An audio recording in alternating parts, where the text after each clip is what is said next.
bem-vinda à nossa terceira aula do curso de Introdução à Estimulação. Bom, na aula passada a gente quebrou o mito sobre gênios, preconceitos que a gente tinha em relação a isso. Você viu que o seu bebê tem todo o potencial para se desenvolver como um e que não há nada de mal nisso. Afinal de contas, isso seria só assumir a natureza deles, ok? Bom, nessa aula a gente vai voltar a falar sobre o potencial que eles têm de se desenvolverem como gênios linguísticos. Então vocês vão ver como as habilidades no ventre, desde o ventre, são desenvolvidas e o que a gente faz na gestação que a gente consegue desenvolver das habilidades linguísticas, uma que a gente desenvolve muito bem, né? E por que as outras não? O que a gente deixou de fazer? Então vamos ver isso tudo? Bom, vamos voltar àquela frase que a gente viu desde a primeira aula, que cada vez a gente vai se aprofundar mais. Todos os bebês do mundo nascem com potencial de gênios linguísticos. Mesmo que não queira, algo que não pode tirar dele é o potencial de ser um. Mas o que você pode tirar dele é a oportunidade de ele se desenvolver em sua plenitude, porque você é a principal ferramenta para que isso aconteça. Então vamos lá. Bom, o seu bebê tem o potencial de desenvolver as habilidades linguísticas de forma genial. Vamos ver quais que são essas habilidades linguísticas e o que a gente faz no ventre e o que a gente poderia fazer de melhor, ok? Vamos lá. Quais são as habilidades linguísticas ou comunicativas? São 4, tá? A primeira, ouvir, que é a habilidade de entender a fala de terceiros. Segunda habilidade, ler. É a competência na qual adquirimos e assimilamos conhecimentos, transformamos letras em ideias, que exige muita reflexão, desenvolvemos atenção, observação, análise, crítica, enfim. Terceira habilidade, de escrever, habilidade de formar palavras, frases e sentenças de amplas construções. Exige complexidade de pensamento e organização de ideias. E a quarta, que é falar, habilidade de articular sons de forma fluente, entregar informação e junto da organização mental, expressamos ideias, conceitos, desejos, necessidades, etc. Você não precisa ter na ponta da língua quais são essas 4 habilidades, saber explicar cada uma delas. Só vamos entender o que é cada uma delas, tá? Que a primeira é, basicamente, ouvir, ler, escrever e falar. Eu coloquei aqui outras habilidades, a comunicação corporal, memorização, habilidades aritméticas, capacidade de antecipação, planejamento, enfim, todas as outras habilidades que a gente pode desenvolver, né? Inclusive o que eu coloquei aqui, capacidade de antecipação, planejamento, enfim, habilidades que nos diferenciam muito dos outros animais. Eu quero fazer uma pergunta para você, vamos lá. Bom, quais de nossas habilidades você acha que desenvolvemos mais perto do nosso potencial? Vamos pensar, dessas 4 habilidades linguísticas que eu falei, né? Ler, escrever, falar, ouvir, entre outras também que a gente pode desenvolver. Memorizar, fazer conta. Então pensa assim, você já viu diversas pessoas executando diversas habilidades de forma muito notável, certo? Pessoas desenvolvendo a leitura, escrita, fala, enfim, tá? Pensa em todas essas habilidades e outras que a gente pode desenvolver. Pensa no nosso potencial.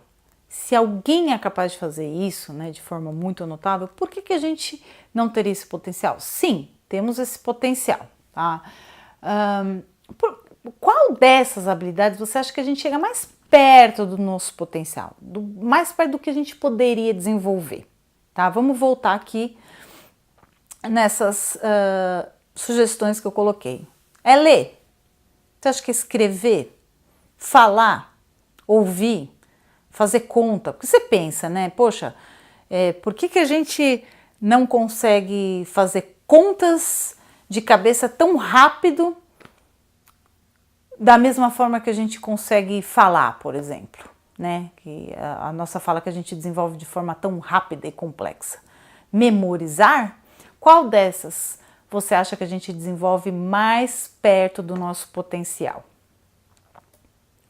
Se você chutou a fala, você acertou. A fala é um grande estímulo que recebemos com mais frequência no dia a dia, mais tempo em duração e o mais importante, porque começamos a receber estímulos para a fala desde o ventre, com muita intensidade e muita frequência, ok? Bom, nenhuma grávida que passa o dia inteiro falando, ela não vai chegar às 7 horas da noite e falar assim, são 7 horas, já é melhor eu parar de falar porque eu estou estimulando demais o meu bebê, já falei muito por hoje. Não, ninguém faz isso, né? Então, vamos fazer o seguinte, agora eu vou começar a explicar um pouquinho do processo da fala, tá? Um pouquinho do que acontece na gestação, um pouquinho do que acontece depois de quando eles nascem, o que a gente costuma fazer, tá? E aí a gente vai comparar com outras habilidades também, tá? Porque se você parar para pensar a fala é uma habilidade tão extraordinária, só que a gente só não se dá conta da magnitude da fala. Aliás, a gente só se dá conta, né, da magnitude que é a fala se a gente tem um filho que está demorando para falar. Porque de resto, a gente não dá a menor bola. A gente nunca parou para pensar que habilidade é essa que a gente desenvolve, tá? Então vamos lá.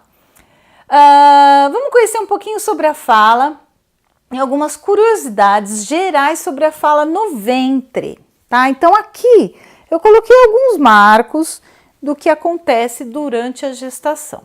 Então, lógico, o bebê durante a gestação ele vai desenvolver o ouvido dele, ele vai começar a ouvir, primeiro vai, né, desenvolvendo o aparelho auditivo, desenvolvendo as áreas do cérebro relacionadas à audição, conforme ele vai recebendo estímulos sonoros.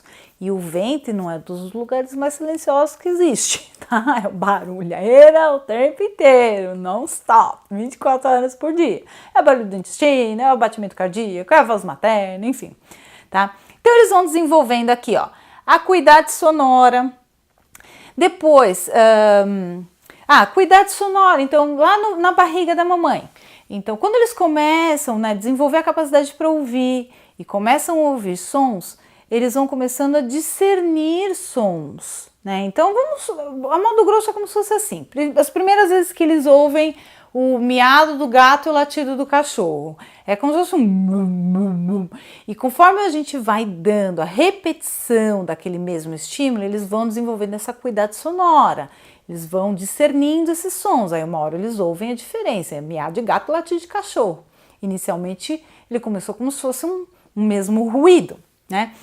Depois eles passam para a próxima etapa, capacidade de recordar sons e palavras. Então diversas pesquisas mostram como que eles recordam sons, como que eles recordam palavras, então trechos musicais, sei lá, a mamãe que assistia a novela, aquela música da novela de entrada, uma música que ela ouvia, né? Palavras também eles são capazes de reconhecer depois do nascimento, que eles fazem com aqueles testes, né? Com a chupeta de sucção, enfim, tá? Que mais? Depois a capacidade de associar palavras, acontece menos do que recordar sons e palavras. Associar palavra é mais ou menos assim, quando você ouve uma palavra e associa um outro som, tá? Então, vamos supor, o papai, toda vez que o papai chega, a mamãe, o papai tá chegando, papai! Aí o papai vem, o papai tá aqui! Eles começam a associar a palavra papai com o som da voz do pai. Né? E isso vai acontecendo durante a gestação. Acontecem casos também de, sei lá, vamos supor, você tem um cachorro, você chama ele de dog. Aí ele latindo e você vai, para dog! Então o bebê começa a associar o dog com com o latido do cachorro, isso acontece, tá? Mas a quantidade de palavras e som que eles são capazes de recordar é muito maior, tá? Exposição a outros idiomas também, pesquisas mostram que as mães que falam outros idiomas, né, que expõem seus bebês a outros idiomas, eles têm mais facilidade com aquela língua depois do nascimento, enfim, tá? Entre outras habilidades. Então assim, começa dessa forma rudimentar no ventre, mas dentro do ventre já tá rolando muita coisa, tá? Após o nascimento. Curiosidades gerais sobre linguagem após o nascimento. Então, desde o nascimento, o bebê começa a chorar no sotaque materno. Por mais que a gente não ouça, né, as diferenças entre tons, né, de choro do bebê italiano para o alemão, para o brasileiro, existe sim uma pequena diferença, tá? E porque isso gera conexão com a mãe. A mãe conecta com aquele som, a probabilidade do bebê ser atendido é muito maior, tá? Reconhecimento de sons particulares, então eles têm uma habilidade, né, de discernir qualquer tipo de sons, de idiomas, de instrumentos, e daqueles sons em que eles não são expostos, essa habilidade começa a ser perdida por volta a partir ali de uns 6 meses de idade em diante, tá? Então, quando eles nascem, eles têm uma capacidade, inclusive, por exemplo, do batimento cardíaco materno, que é muito legal isso, porque assim, sabe quando a gente faz o exame, que a gente coloca lá para ouvir o batimento cardíaco? Se você ouvir o meu batimento e o seu, no mesmo exame que a gente faz, uma junto com a outra aí, a gente vai ouvir o mesmo barulho, né? Quem que ia discernir a diferença desses sons? Um computador ou o seu bebê que estava na sua barriga? Porque no finalzinho da gestação eles começam a desenvolver bem essa acuidade sonora, né? Que a gente chama mais o ouvido absoluto. Por isso que eles conseguem o choro no tom, né? Sotaque, vou falar sotaque para você entender melhor. Eles conseguem discernir bem esses sons, né?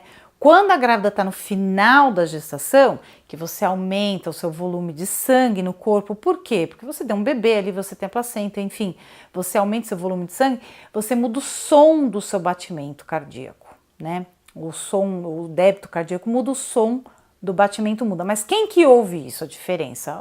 Um computador ou o seu bebê, que o seu bebê está exposto àquele som. Então, se o seu bebê saiu da sua barriga e ele ouviu o seu batimento e ouviu o meu, ele sabe bem a diferença de um para o outro, né?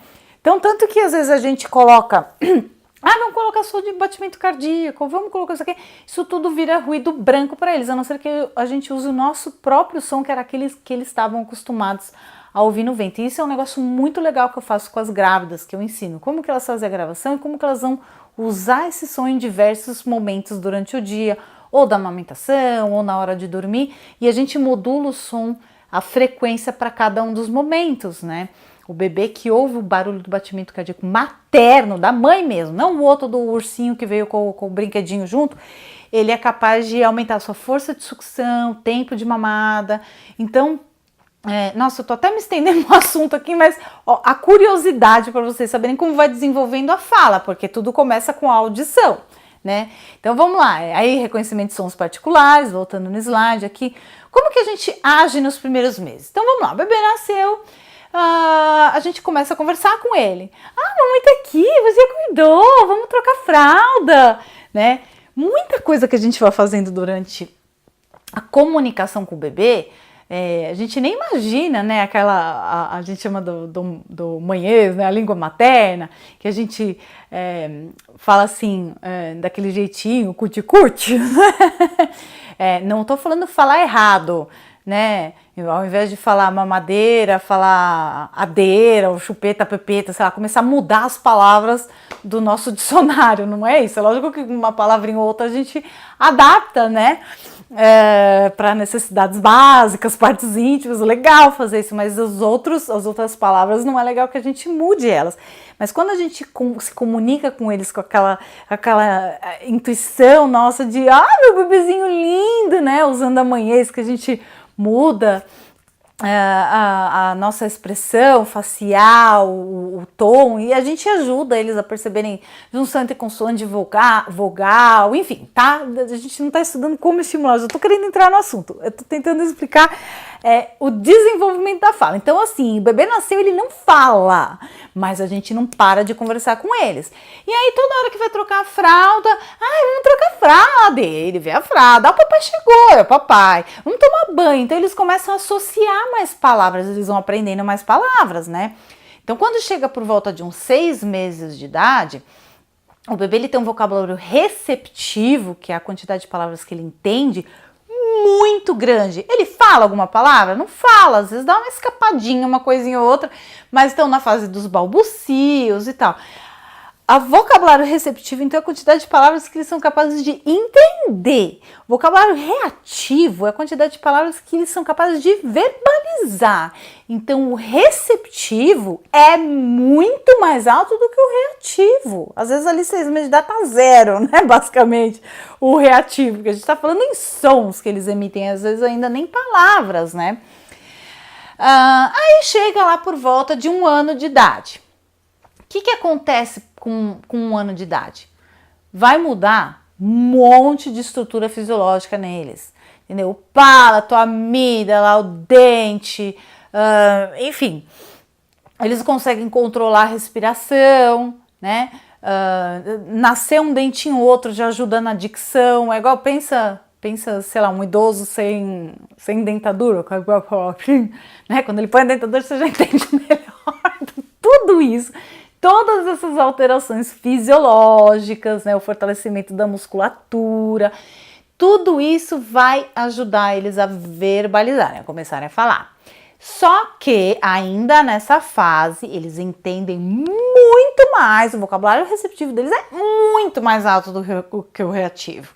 Estão falando uma palavrinha ou outra, às vezes escapando um papá de papai, mamãe, né, um bol de bola, água de água, né? Soltando uma palavrinha ou outra, mas eles entendem muito mais do que podem verbalizar. Aí chega ali 1 ano e meio, 2 anos, aí começa a explosão da fala, né?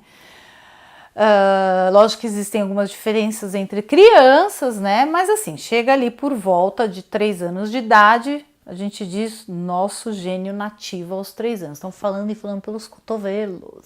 Eles falam super bem, eles falam na estrutura gramatical perfeita, eles falam, mamãe, quero água. Eles não falam, mamãe, água, quero eu, né? O sotaque é perfeito. É lógico que algumas palavrinhas, eles ainda estão melhorando a dicção, né? Talvez não vão falar Brasil, trator, vai sair um Brasil, trator, né?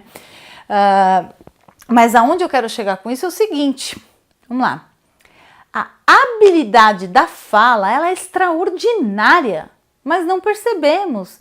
Ela é adquirida em muito pouco tempo porque começamos a ofertar estímulos muito antes de a criança estar fisicamente capaz de produzi-los.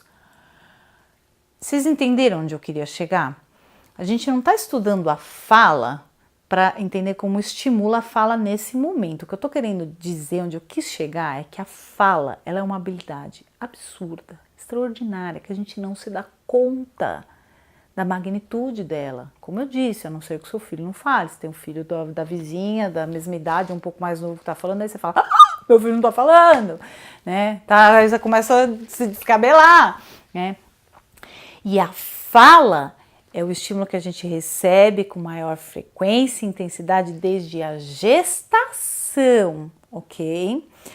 Bom, vamos começar a absorver esse novo vocabulário, tá? Fase de recepção e produção, igual tá aqui no slide. A gente vai estudar isso melhor um pouquinho para frente. Mas onde eu quis chegar com isso tudo?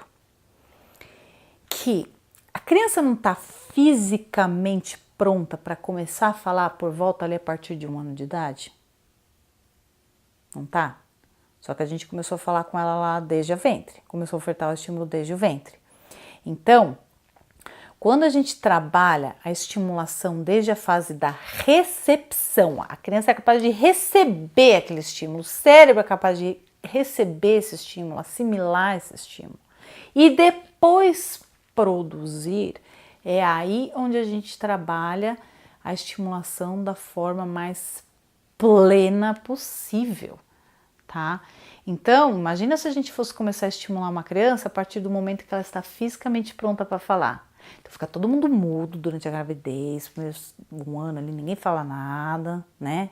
Deixa, tampa o ouvidinho para ela não ouvir nada. Ninguém... Aí ela está pronta fisicamente para falar, agora a gente vai dar estímulo. Não! Tudo começa antes na fase de recepção.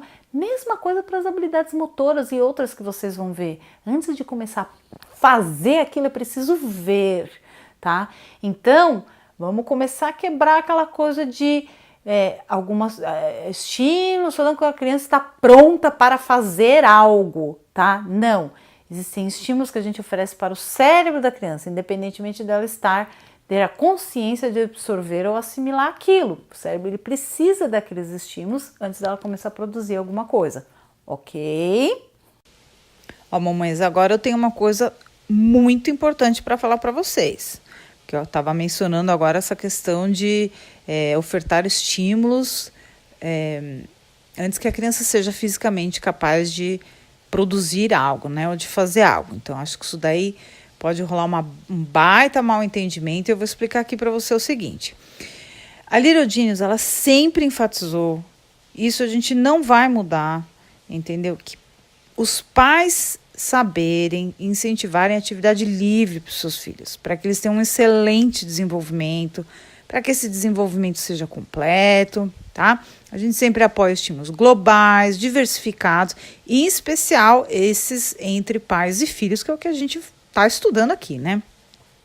Então, eu acabei de mencionar a importância dos estímulos na fase de recepção, ou seja, os estímulos quando o cérebro está pronto para receber eles por meio dos sentidos. Que esses estímulos por meio dos sentidos, eles vão formar todas as bases no cérebro para que eles desenvolvam as futuras inteligências múltiplas, as diversas formas de inteligências que um dia eles podem desenvolver, certo?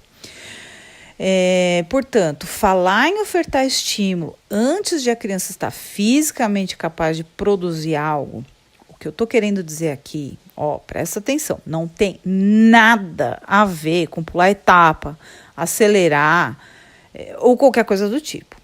Isso seria a mesma coisa que eu falar, vamos colocar uma criança que nem sabe andar para fazer ela tentar andar numa bicicleta sem rodinha, entendeu a diferença? Né? Fazer um negócio desse, pedir para que a criança faça algo que ela é fisicamente incapaz de fazer ainda, isso pode acabar com a motivação dela, acabar com a autoestima e trazer sérios problemas, entendeu? Então, o que eu estou falando aqui de ofertar estímulos na fase de recepção, antes de ela ser capaz de produzir algo, eu estou falando em ofertar estímulos para os sentidos, certo?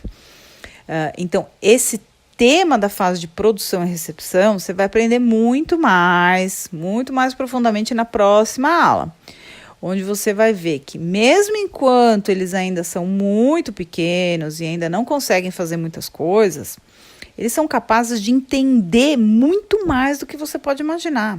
Então, quando você aprende sobre a mente do bebê e como ofertar esses tipos de estímulos, a sua interação com o seu bebê será de altíssimo nível. Né? Então, por exemplo, enquanto algumas mães acham que os seus bebezinhos de 3, 4 meses de idade não entendem muita coisa, as mamães que aprendem a estimular seus bebês nessa fase de recepção, elas vão estar conversando com eles. Os bebês de 5 meses jogando joguinhos com as mães, entre outras coisas inimagináveis, entendeu? Por exemplo, aqui, uma fotozinha, né, de um vídeo de uma aluna minha que mandou, do bebezinho dela, eu não me lembro quanto tempo ele estava aqui, mas é bem pequenininho. Então, ela trabalhou lá na gestação, os sonzinhos dos animais e tal. E logo que ela começou a fase de introduzir os animaizinhos, então, já logo no início das brincadeiras, né, nos joguinhos com ele acertava os bichinhos. E aqui ela mandou, né, uma foto para um vídeo, na verdade, super feliz para mim, falando, olha, ele acertou ainda, ele acertou 2 vezes seguida tudo. Né? Entre outras partes do vídeo que ela mostrando coisas que ele estava fazendo super legais.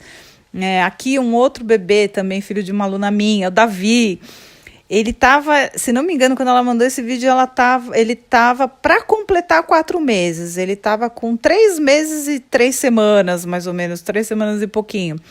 Então, ele tinha machucado o pezinho dele, tem um roxinho lá na perninha dele direita, e ela pergunta, né, Davi, onde que tá o Dodô? E ele vai lá e mostra. Você imagina a qualidade de vida dessa mãe, dessa criança, eles conseguindo se comunicar, porque ela estimulou ele, ela estimulou a parte motora, ela estimulou o reconhecimento de nomes das partes do corpo, E ela fez uma pergunta e ele respondeu para ela. Você imagina quantas crianças muito mais velhas do que o pequeno Davi, às vezes com uma dor de ouvido, alguma coisa, você pergunta onde está o Dodó? Eles não são capazes nem de apontar. E aqui a gente está falando de uma criança que estava para completar 4 meses, com muito poucos estímulos, né? Aqui também, né, outro vídeo da Isabelinha, que eu acompanhei bastante ela durante o desenvolvimento dela. Uma mamãe que investiu bastante nela no início da vida dela, ela já se comunicava desde pequenininha, que tá mais ou menos, né, na fase de crescimento dela, ela bem pequenininha, ela já mostrando o sinalzinho enquanto estava comendo, ela estava perguntando sobre o papai, cadê o papai? Né? Na segunda foto, a mãe dela brincando com ela, ela parou a brincadeira, ela falou, fez o sinalzinho de quero mais, eu quero que você continue, mamãe, né?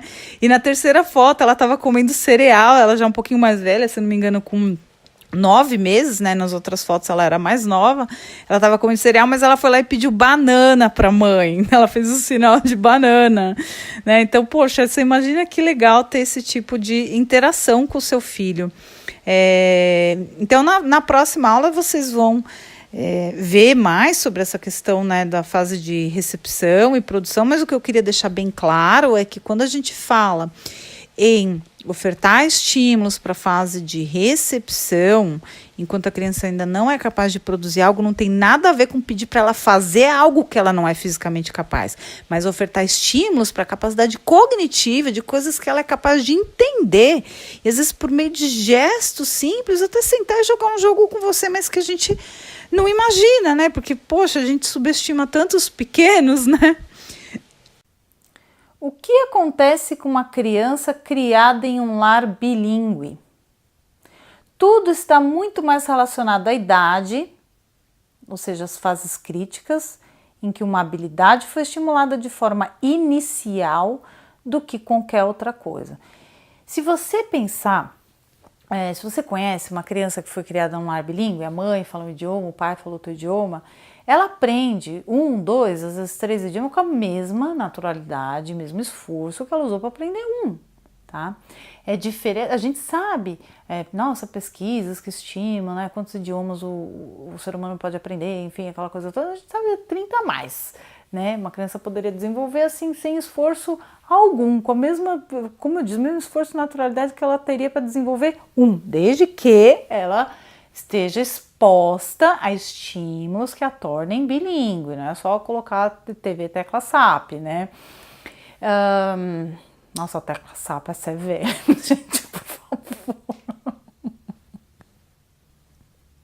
Não sei de onde eu tirei, mas vamos lá. Se eu e você, tá? A gente quisesse aprender outros idiomas agora, ok, vamos aprender mais uns 2, 3, 4 idiomas. A gente pode? Lógico que pode, né? Mas se a gente fosse aprender um monte de idiomas agora, não ia ser com esforço mínimo ou tão natural quanto foi para a gente aprender o nosso idioma nativo.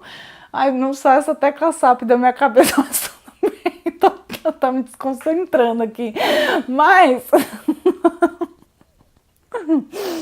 assim, você imagina o quanto de tempo que a gente não ia gastar para aprender esses outros idiomas, tempo, dinheiro, né? Aí sim a gente ia ficar com o cérebro fritinho, né? Por isso que eu coloquei a frigideira aqui com o cérebro. Porque, na verdade, o cérebro é a única coisa no mundo que quanto mais você põe, mais cabe dentro dele, né? É lógico que para tudo tem um limite, a gente sabe que se a gente se expõe a muita informação, a gente dá um certo pane, né? Tanto que os bebês dormem pra caramba, porque a velocidade de aprendizado deles é absurda, né? E quando a gente estuda, a gente absorve muita informação, a gente tem um cansaço que não é o físico, né? É o mental. É diferente quando você vai jogar bola, que você volta pra casa, tá com cansaço físico, você se joga no sofá ali, tá tudo certo, né? Agora o cansaço mental não, é diferente, tá? Eu queria que você ficasse com uma pergunta na cabeça. E aqueles adultos que aprenderam um segundo idioma, um terceiro idioma, muito bem depois de adulto. Então, se a gente acabou de ver que aprender um outro idioma, também não estamos estudando como dar estímulos do bilinguismo, só quero que você entenda a questão das fases críticas, né?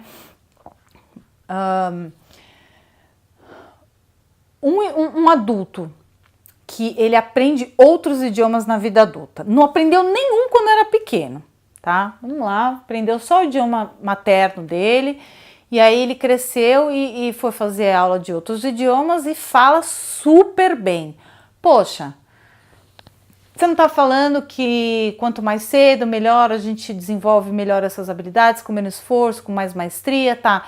E por que não durante a fase adulta, se eu já vi muitos casos, como por exemplo do idioma? Guarda essa pergunta. Por que você acha que alguns adultos conseguem desenvolver muito bem, por exemplo, a habilidade de falar outros idiomas sem ter sido exposto a outros quando era pequeno, tá? A gente vai falar sobre isso um pouco mais pra frente. Se você quiser ir chutando, pensando um pouquinho, vamos fazer um pequeno intervalo da nossa aula e vamos voltar com o segundo bloco da nossa terceira aula do curso de estimulação já, que a gente vai ver. Ó, a gente estava tratando agora eu expliquei um pouquinho, né, sobre a fala, porque é a habilidade que a gente chega mais perto do nosso potencial, porque foi um estímulo que a gente recebe com muita frequência e intensidade desde a gestação. E as outras habilidades também não são desenvolvidas nas suas fases iniciais desde a gestação? O que a gente deixou de fazer que as outras não são desenvolvidas tão bem quanto a fala, tá? Então agora no próximo bloco a gente vai ver isso, exatamente. Não só que da gestação aos 3 anos é fase crítica para o desenvolvimento das habilidades, blá, blá, blá. Vocês vão ver algumas coisas bem pontuais, tá?